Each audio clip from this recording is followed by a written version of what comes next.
What's up mga kabahay? Usapang plumbing fixture naman tayo or yung bowl, lavatory, and sink sa ating CR. So tara, samahan nyo ako. So ito yung project natin dito sa Dasmariñas, Cavite.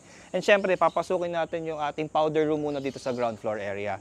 So ito yung medyo gumamit tayo ng mga smart toilet and bath, smart faucet, smart water closet, and sink din syempre. So ito ay nabili natin kay Moderno, Philippines. So tara, check natin. So, yan. Pasok tayo. So, wala na tong cut para makita nyo rin yung flow ng bahay. Oh, nagkamali ako, mga kabahay. Ulit. Yan na.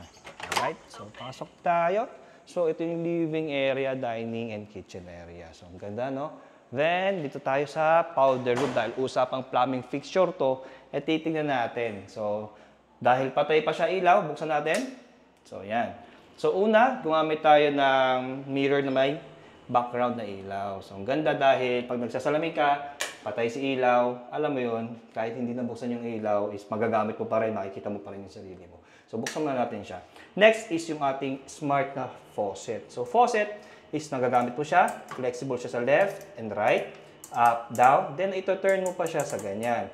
So, ang ganda dahil pag binuksan mo siya, mapapansin nyo meron doon, lumalabas na yung degree niya, gano'n yung temperature niya. Ito ay hindi powered na kuryente, kundi na hydroelectric power. Ibig sabihin, yung flow ng tubig, yung nagge-generate para magkaroon siya ng digital power doon. Galing, no?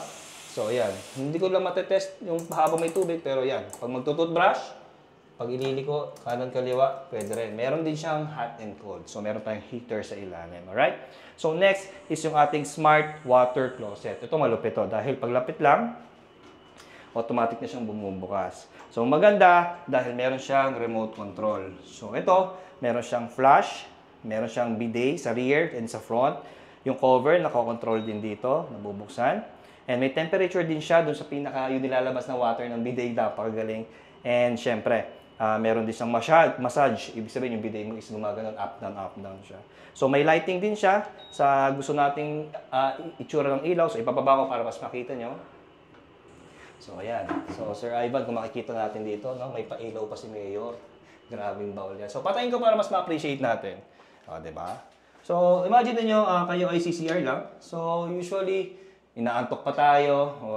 So, tapat ka lang dito. So, yeah, may ilaw na. Kahit patay yung ilaw, is na-susupport naman tayo na hindi na kailangan buksan yung ilaw. Diretso na siya CR. Then, maganda dito, pag tayo ay automatic na umalis, magfa-flash na siya mag-isa. Galing-galing. So, tingnan natin yung sa second floor. Sir Ivan, kaya pang umakyat sa second floor? Let's go! So, magandang makita nyo rin.